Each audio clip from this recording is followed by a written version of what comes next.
जो मार्शल की डेफिनेशन पे क्रिटिसिज्म की गई, वो कहा गया कि इन्होंने जो फोकस किया है बहुत नैरो है। इन्होंने जो है वो इंडिविजुअल बेसिस पे या इंडिविजुअल बिहेवियर पे इंसानों के काम किया है। वो उन्होंने ओवरऑल जो इकोनॉमी पे उस पर बात नहीं की। इस तरह से उनके एक और आर्गुमेंट किया जाता है, एक और क्रिटिक्स की जाती है स्कैर्सिटी असम्पशंस के हवाले से। उन्होंने जो फोकस किया था वो अबेंडेंस चीज़ों पे नहीं किया था। इसके बाद तीसरी चीज जो थी वो नेगलेक्ट की उन्होंने नॉन मार्केट एक्टिविटीज को, यानी कि इन्होंने सिर्फ मार्केट एक्टिविटीज पे डिस्कस किया इकोनॉमिक सब्जेक्ट के हवाले से, जबकि जो नॉन मार्केट एक्टिविटीज होती हैं उस पर डिस्कस नहीं किया। और नॉन मार्केट एक्टिविटीज क्या होती हैं? जैसे कि वो लोग जो घर में भी काम करते हैं, अपने घर में काम करते हैं, अपने घर में सारे जो है वो परफॉर्मेंस कर रहे होते हैं, तो जो उनकी एक्टिविटीज है as a household labour की, उसको जो कि नॉन मार्केट एक्टिविटीज कहलाती है, मार्शल ने अपनी डेफिनेशन में उन लोगों को नेग्लेक्ट किया। इसके बाद हम बात करते हैं स्टैटिक पर्सपेक्टिव के हवाले से। इन्होंने कहा क्रिटिक्स जो आई इनके पास, it doesn't account for dynamic change in technology and globalization. यानी कि मार्शल ने ग्लोबलाइजेशन की बात नहीं की, टेक्नोलॉजी डेवलपमेंट की बात नहीं की, टेक्नोलॉजी के यूज की बात नहीं की। इसके बाद हम बात करते हैं methodological limitations. The focus on the individual choice can lead to neglecting the role of institution and collective behavior। जैसे कि हमने ऊपर कहा कि इनका फोकस नैरो था, इंडिविजुअल बिहेवियर पे फोकस किया था, इन्होंने एग्रीगेट पे काम नहीं किया। इसी तरह से मेथोडोलॉजिकल लिमिटेशन में ये बात आती है कि इंस्टीट्यूशन का कोई रोल इन्होंने कलेक्टिव बिहेवियर को डिस्कस नहीं किया बल्कि नेग्लेक्ट किया। इसी तरह आखिरी पॉइंट देखते हैं, लैक फोकस ऑन डिस्ट्रीब्यूशन। इस पे जो आखिरी जो क्रिटिक्स की जाती है उनमें यह है कि इन्होंने इनकम इनएक्विलिटी की बात की, इक्वल इनकम डिस्ट्रीब्यूशन की बात नहीं की।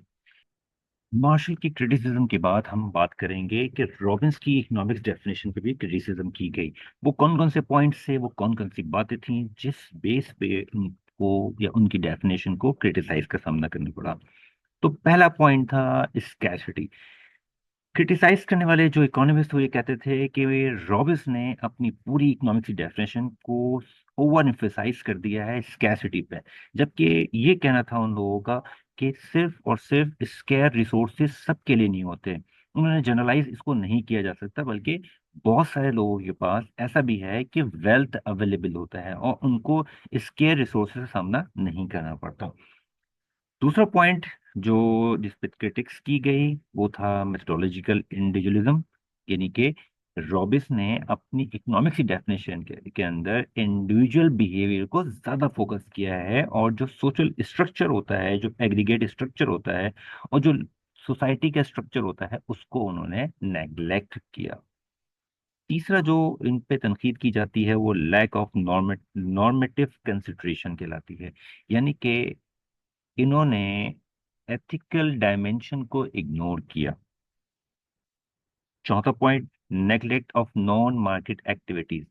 सिमिलरली इन्होंने भी नॉन मार्केट एक्टिविटीज को नेग्लेक्ट किया, बल्कि इन्होंने सिर्फ और सिर्फ मार्केट एक्टिविटी को डिस्कस किया।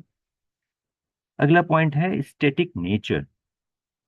यानी रॉबिन्स ने अपनी इकोनॉमिक्स की डेफिनेशन में ग्लोबलाइजेशन और टेक्नोलॉजी को इग्नोर किया, और इकोनॉमिक्स में जो चेंजिंग आती है टेक्नोलॉजी और ग्लोबलाइजेशन की मदद से, तो उसके रोल को नजरअंदाज करने की वजह से इन पे तनकीद की गई। आखिरी point, exclusion of the institutional factors. बिल्कुल इन्होंने आखिरी पॉइंट में जो बात की जा रही है, इन पे तनकीद की गई कि इन्होंने अपनी इकोनॉमिक्स की डेफिनेशन में जो इन्होंने बात कही उसमें कहीं भी ये बात नहीं है कि इकोनॉमिक सब्जेक्ट जो है वो इंस्टीट्यूशनल के लिए भी है। वो इंडिविजुअल बेसिस के ऊपर सिर्फ काम नहीं करती, बल्कि इंस्टीट्यूशंस के लिए भी काम करती है, इदारों के लिए भी काम करती है, गवर्नमेंट के लिए भी काम करती है। तो ये था कंपैरिजन मार्शल और रॉबिन्स की क्रिटिसिज्म के ऊपर। आगे बढ़ते हैं और देखते हैं हमारे अगला टॉपिक क्या है। हमारा अगला टॉपिक बड़ा इंपॉर्टेंट है, वो है मार्शल और रॉबिन्स की डेफिनेशन का कंपैरिजन।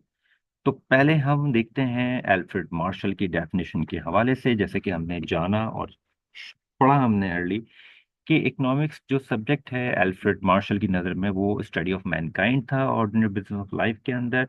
और इन्होंने जो है वो फोकस किया था इंडिविजुअलिज्म पे ज्यादा, ना कि सोसाइटी मैटर के ऊपर। दूसरा जो इनका फोकस पॉइंट था, इन्होंने ह्यूमन बिहेवियर पे फोकस किया, मार्केट ट्रांजैक्शन पे फोकस किया, जबकि नॉन मार्केट एक्टिविटीज पे इन्होंने फोकस नहीं किया, तो जो कि हमने क्रिटिसिज्म के अंदर डिस्कस किया था। जो इनकी स्ट्रेंथ थी इकोनॉमिक्स की डेफिनेशन के हवाले से, और जो इनकी वीकनेस थी इकोनॉमिक्स की डेफिनेशन के हवाले से, वो यहाँ पे मौजूद है। इनकी जो स्ट्रेंथ हो सकती है या इनकी जो वीकनेस हो सकती है इकोनॉमिक्स और डेफिनेशन के हवाले से, उसको भी हम पढ़ लेते हैं। मार्शल की डेफिनेशन की जो स्ट्रेंथ थी वो इस बात की तरफ थी कि उन्होंने सोशल फैक्टर को ज्यादा प्रमोट किया, मटेरियल वेलफेयर और वेल बीइंग के जैसे टॉपिक के हवाले से। इसी तरह से उन्होंने जो डेली लाइफ है ह्यूमन बीइंग्स की, लोगों की, उसके प्रैक्टिकल एस्पेक्ट पे बात की, जो कि इनकी स्ट्रेंथ बनी इनकी डेफिनेशन इकोनॉमिक्स की। इसी तरह इनकी डेफिनेशन ऑफ इकोनॉमिक्स में जो वीकनेस थी वो ये थी कि इन्होंने नॉन मार्केट एक्टिविटीज को ओवरलुक किया, डिस्कस नहीं किया, जैसे कि हमने पहले 2 स्लाइड्स पहले भी हमने डिस्कस किया था इस बात को। तो नॉन मार्केट एक्टिविटीज को इन्होंने डिस्कस नहीं किया, जो कि एक स्ट्रक्चरल इशू होता है, एक स्ट्रक्चरल इश्यूज को उन्होंने नेग्लेक्ट किया।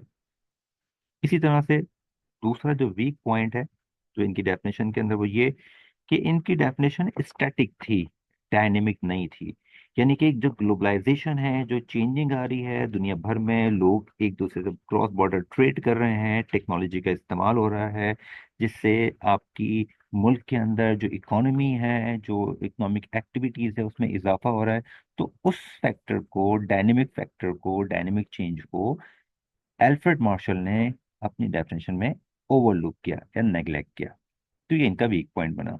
अब हम आते हैं, बात करते हैं रॉबिन्स की डेफिनेशन के हवाले से। इनकी डेफिनेशन का मेन पॉइंट ये था कि ये एक ऐसा अच्छा सब्जेक्ट है जो कि ह्यूमन बिहेवियर को डिस्कस करता है, और इन्होंने फोकस किया स्कैरसिटी एंड चॉइस पे। इन्होंने कहा कि तमाम रिसोर्सेज जो होते हैं इंसानों के पास वो लिमिटेड होते हैं, और जबकि इंसान जो चाहता है हासिल करना वो अनलिमिटेड होता है।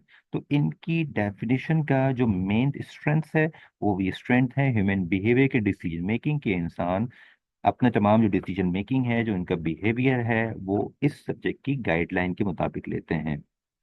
इसके बाद जो इनकी इकोनॉमिक्स की डेफिनेशन में वीकनेसेस थी, वो थी इन्होंने स्कैरसिटी पे बहुत ज़्यादा एम्फेसाइज किया। इन्होंने बहुत कॉम्प्लेक्स कर दिया सिंपलीफाई करने के बजाय। और जैसे कि दूसरा पॉइंट हम देख रहे हैं कि इन्होंने जो इंस्टीट्यूशंस रोल था उसको नज़रअंदाज किया। तो ये एक थोड़ा सा कंपैरिजन था मार्शल की और इकोनॉमिक्स की, रॉबिन्स की डेफिनेशन ऑफ इकोनॉमिक्स के हवाले से।